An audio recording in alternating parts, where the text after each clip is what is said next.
ইরানের নতুন সর্বোচ্চ নেতা মোস্তফা খামেনি কি সত্যি গুরুতর আহত, নাকি তাকে কোনো গোপন আস্তানায় সরিয়ে রাখা হয়েছে? ২৮শে ফেব্রুয়ারির সেই ভয়াবহ হামলার পর থেকে এই প্রশ্ন এখন বিশ্ব রাজনীতির কেন্দ্রবিন্দুতে।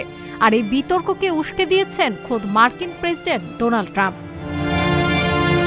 ফক্স নিউজের উপস্থাপক ব্রায়ান কিলমিটকে দেওয়া এক বিশেষ সাক্ষাৎকারে ডোনাল্ড ট্রাম্প এক ইঙ্গিতপূর্ণ মন্তব্য করেছেন। তিনি দাবি করেন, মোস্তফা খামেনি বর্তমানে শারীরিকভাবে ক্ষতিগ্রস্ত অবস্থায় রয়েছেন।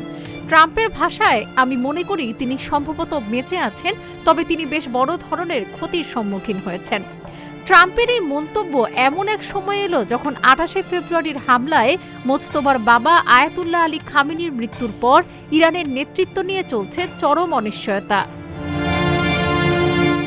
গুঞ্জন আরও জোরালো হয়েছে সাইপ্রাসে নিযুক্ত ইরানি রাষ্ট্রদূতের বক্তব্যে। দ্য গার্ডিয়ানকে তিনি নিশ্চিত করেছেন যে হামলার সময় মোস্তফা ঘটনাস্থলেই ছিলেন এবং তার হাত ও পায়ে আঘাত লেগেছে। এমনকি ওই হামলায় তার পরিবারের বেশ কয়েকজন সদস্য প্রাণ হারিয়েছেন বলেও জানা গেছে।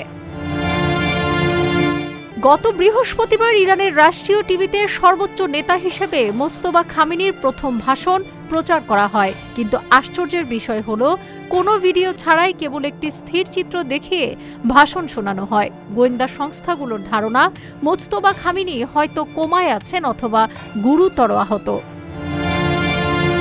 মোস্তফা খামেনির শারীরিক অক্ষমতার খবর যদি সত্যি হয়ে থাকে, তবে যুদ্ধের এই সংকটময় মুহূর্তে নেতৃত্বের শূন্যতা ইরানকে মহাপ্রলয়ের দিকে ঠেলে দিতে পারে, এমনটাই ভাবছেন বিশ্লেষকরা। ডেস্ক রিপোর্ট, আজকের পত্রিকা।